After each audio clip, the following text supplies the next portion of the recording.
So many wonderful poets and poems from every walk of life. Lovers of language put words to their deepest emotions and paint pictures for us to carry in our heads and hearts. You only have to thumb through our hymnals to realize that poetry and music are a perfect marriage. This morning, we dip our toes in that vast ocean of sounds and senses and share a few of our favorites.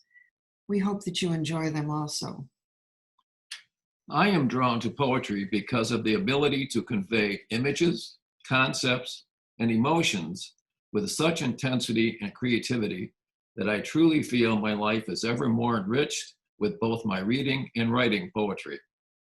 The readings I am about to share with you are but a minuscule sample of some of the poets I enjoy reading. I hope you are able to find some inspiration in the thoughts contained in these works and able to enjoy this journey. I will be starting with Lawrence Ferlinghetti.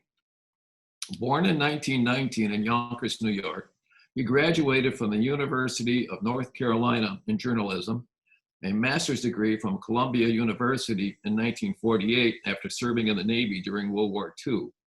He then went on to earn his PhD from the University of Paris in 1951.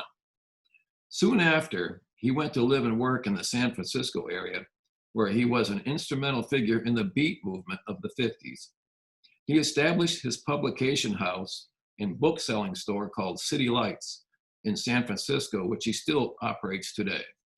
The poem I'll be reading is titled Number 15 from his book, Coney Island of the Mind. Constantly risking absurdity and death, whenever he performs above the heads of his audience, the poet, like an acrobat, climbs on rhyme to a high wire of his own making and balancing on I-beams above a sea of faces, paces his way to the other side of day, performing entrechants and sleight of foot tricks and other high theatrics, and all without mistaking anything for what it may not be. For he's the super realist who must perforce perceive taught truth before the taking of each stance or step in his supposed advance toward still higher perch, where beauty stands and waits with gravity to start her death-defying leap. And he, a little Charlie Chaplin man, who may or may not catch her eternal form, spread-eagled in the empty air of existence. My favorite poet is Pulitzer Prize winner Mary Oliver. You may be familiar with her poem Wild Geese and two others that are in her hymnal, Singing the Living Tradition. The LA Times said the music in Oliver's writing is unmistakable. Her poetry can be read as the best of the real lyrics we have these days. Mary lived most of her life among the dunes of Provincetown on Cape Cod, and if you close your eyes as you listen, you can hear and smell the Cape.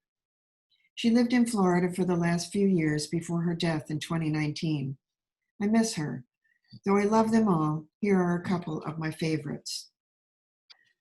I worried a lot. Will the garden grow? Will the rivers flow in the right direction? Will the earth turn as it was taught? And if not, how shall I correct it? Was I right? Was I wrong? Will I be forgiven? Can I do better? Will I ever be able to sing? Even the sparrows can do it, and I am, well, hopeless. Is my eyesight fading, or am I just imagining it? Am I going to get rheumatism, lockjaw, dementia? Finally, I saw that worrying had come to nothing and gave it up and took my old body and went out into the morning and sang. Swan, did you too see it drifting all night on the Black River? Did you see it in the morning rising into the silvery air, an armful of white blossoms, a perfect commotion of silk and linen as it leaned into the bondage of its wings, a snowbank, a bank of lilies, biting the air with its black beak? Did you hear it, fluting and whistling? A shrill, dark music, like the rain pelting the trees, like a waterfall knifing down the black ledges.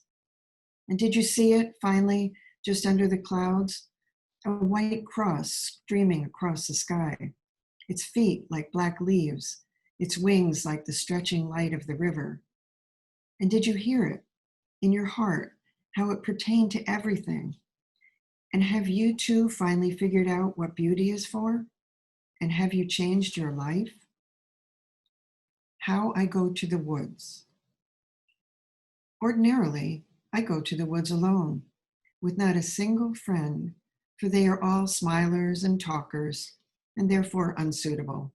I don't really want to be witnessed talking to the catbirds or hugging the old black oak tree. I have my way of praying, as you no doubt have yours. Besides, when I am alone, I can become invisible.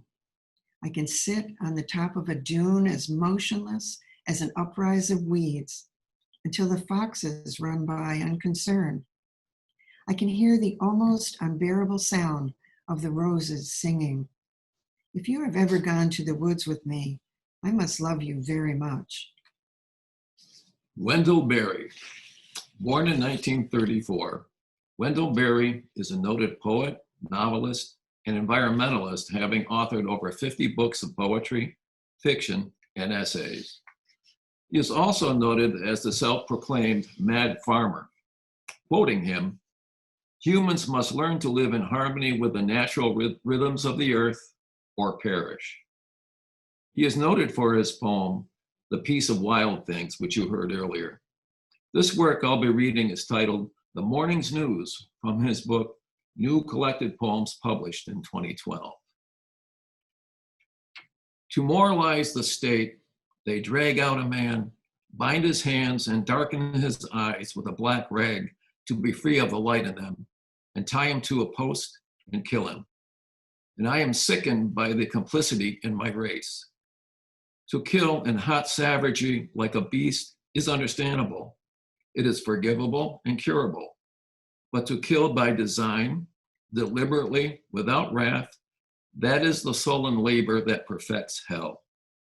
The serpent is gentle compared to man. It is man, the inventor of cold violence, death as waste, who has made himself lonely among the creatures and set himself aside, so that he cannot work in the sun with hope or sit at peace in the shade of any tree. The morning's news drives sleep out of the head at night.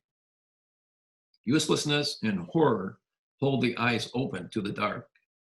Weary, we lie awake in the agony of the old giving birth to the new, without assurance that the new will be better. I look at my son, whose eyes are like a young god's. They are so open to the world. I look at my sloping fields, now turning green with the young grass of April. What must I do to go free?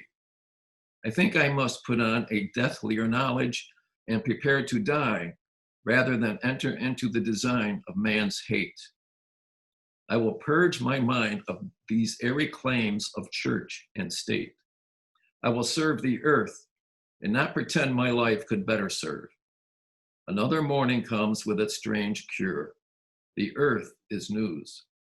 Though the river floods and the spring is cold, my heart goes on, faithful to a mystery in a cloud, and the summer's garden continues its descent through me toward the ground. Beloved author of The Bean Trees, The Poisonwood Bible, and many others, Barbara Kingsolver is an author, activist, feminist, farmer, and poet. Her book, Otra America, or Another America, contains poems in both English and Spanish, and ranges from resistance, war, and violence to women's inner strength and courage. Here are two from this collection. Justicia. The feral incantations of our dreams bring the wolf through the door. The southern sun is flint on his charcoal eye. The image of a person, tiny and perfect, shines in the mirror of his cornea. His orange pain becomes a desert sunset. His hunger perceives the scent of blood on the wind, the sleep of sheltered animals, everything but borders. The television says McAllen, Texas is closer to Managua than to Washington, D.C., and housewives in McAllen check their own possibly Bolshevik eyes in the mirror and lock the windows. Their peaceful constitution sings of liberty and justice, and their outlawed dreams say the wolf deserves a meal. Naming myself.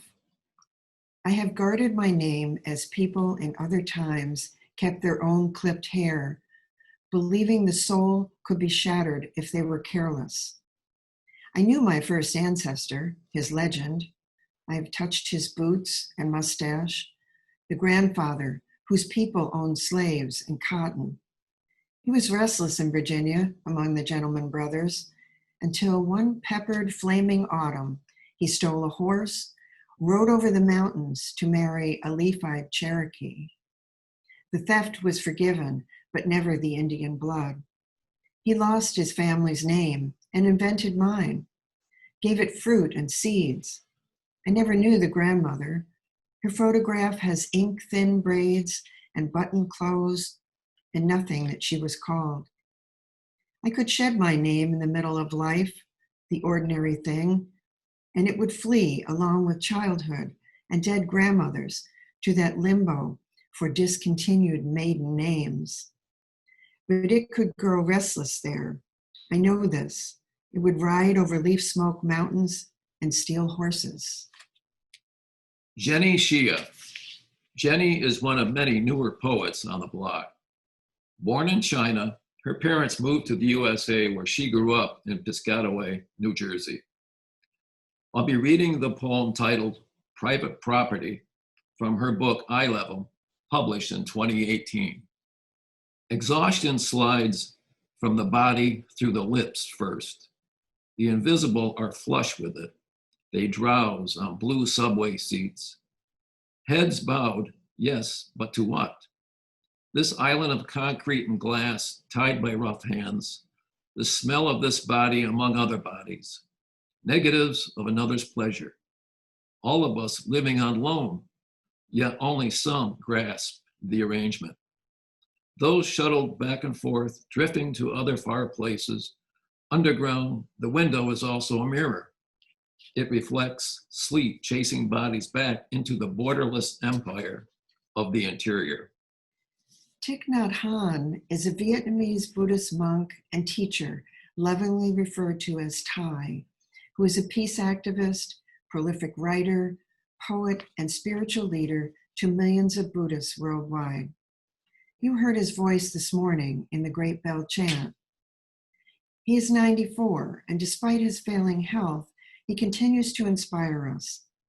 This poem was written in 1978 while helping the boat people escaping Vietnam. It is a perfect example of his concept of interbeing. Call me by my true names. Don't say that I will depart tomorrow. Even today, I am still arriving. Look deeply.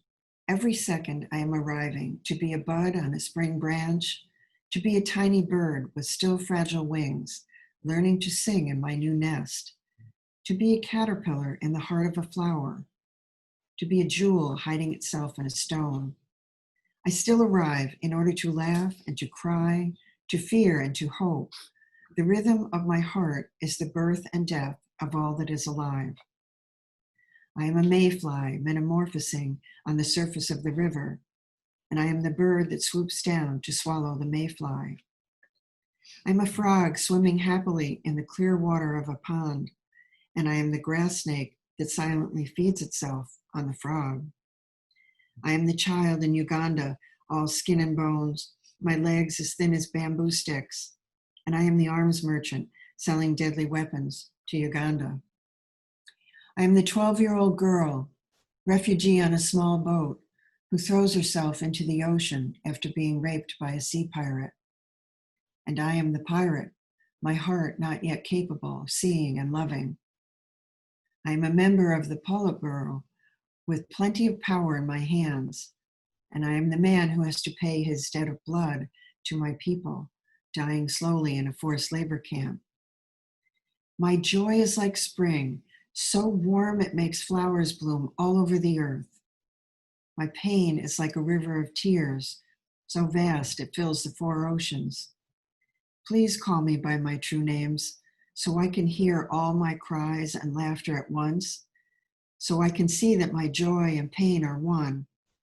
Please call me by my true names, so I can wake up and the door of my heart could be left open, the door of compassion. T.S. Eliot. Thomas Stearns Eliot was an American-born British poet born in 1888. He is noted for many works as an editor, publisher, dramatist, poet, and literary critic. He won the Nobel Prize in Literature in 1948. I will be reading an excerpt from his poem, The Love Song of J. Alfred Prufrock. And indeed, there will be time for the yellow smoke that slides along the street, rubbing its back up against the window panes. There will be time to prepare a face to meet the faces that you meet. There will be time to murder and create, and time for all the works and days of hands that lift and drop a question on your plate. Time for you and time for me. A time yet for 100 indecisions, and for 100 visions and revisions before the taking of a toast and tea. In the room, the women come and go, talking of Michelangelo. And indeed, there will be time to wonder, do I dare? And do I dare? Time to turn back and descend the stair with a bald spot in the middle of my hair. They will say, how his hair is growing thin. My morning coat, my collar mounted firmly to the chin, my necktie rich and modest, but asserted by a simple pin. And they will say, but how his arms and legs are thin. Do I dare disturb the universe? In a minute, there is time for decisions and revisions, which a minute will reverse. For I have known them all already, known them all, have known the evenings, mornings, afternoons. I have measured out my life with coffee spoons.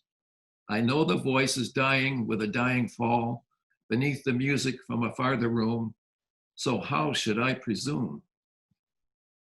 And I have known the eyes already, known them all, the eyes that fix you in a formulated phrase. And when I am formulated, sprawling on a pin, when I am pinned and wriggling on the wall, then how should I begin to spit out all the butt ends of my days and ways? And how should I presume? And I have known the arms already, known them all, arms that are braceleted with white and bare, but in the lamplight, down with light brown hair. Is it perfume from a dress that makes me so digress? Camille T. Dungy is an associate professor in the creative writing department at San Francisco State University. She's the author of What to Eat, What to Drink, What to Leave for Poison, and has edited 3 poetry anthologies. The poems here are from Black Nature, 4 centuries of African-American nature poetry, which has been called the richest and most comprehensive collection of poems by Black poets and of poems about nature. Here are 3 from this anthology. First is Language by Camille Dungy. Silence is one part of speech. The war cry of wind down a mountain pass, another. A stranger's voice echoing through lonely valleys. A lover's voice rising so close, it's your own tongue. These are keys to cipher, the way the high hawk's key unlocks the throat of the sky, and the coyote's yip knocks it shut. The way the aspen's bells conform to the breeze, while the rapid's drum defines resistance. Sage speaks with one voice, pinyon with another. Rock, wind her hand, water her brush, spills and then scatters her demands. Some notes tear and pebble our paths. Some notes gather, the bank we map our lives around. And from Audre Lorde, Song. The wild trees have bought me and will sell you a wind in the forest of falsehoods, where your search must not end, for their roots are not wise. Strip our loving of dream, pay its secret to thunder, and ransom me home. Beware oaks and laughter. No hemlock is lying when she sings of defiance. The sand words she is saying will sift over and bury while the pale moons I hate seduce you in phases through oceans of light. And the wild trees shall sell me for their safety from lightning, to sand that will flay me for the next evening's planting. They will fill my limp skin with wild dreams from their root, and grow from my flesh new handfuls of hate, till our ransom is wasted, and the morning speaks out in a thin voice of wisdom that loves me too late. And for all you New Englanders and New Englanders at heart, myself included, from Anthony Walton's In the Rachel Carson Wildlife Refuge, thinking of Rachel Carson. The elements raveling and unraveling, groundwater misting into rain, falling back into groundwater. Salt water wash through brackish fresh water bordering sea. We too wandering in late March along the upland, among evergreens, and bare deciduous and bushes held fast by the last of the snow. The rush and bubble of the tidal river winding through low tide, salt hay, cord, and spike grass, walking the path between firm ground and marsh. First time down the path leads to enlightenment. The second, to wonder. The third finds us silent, listening to the few gulls lift and caw as we watch the wind, which makes itself known in the seagrass as it dimples the water, skimming like sunlight until a Coast Guard chopper drowns for a minute the drone of cars and trucks in the distance. Stanley Kunitz. My final reading will be from the poet Stanley Kunitz, who represents patience, as he was the 10th US Poet Laureate at the age of 95 in 2000. He passed away at the age of 100. He received the Pulitzer Prize for his third poetry collection in 1959. Quoting him, "Poetry is an intimate medium, dangerously seductive to the creative spirit." He resided in New York City and Provincetown, Massachusetts. I'll read his poem titled The Layers from his book Passing Through, the later poems, new and selected, published in 1995.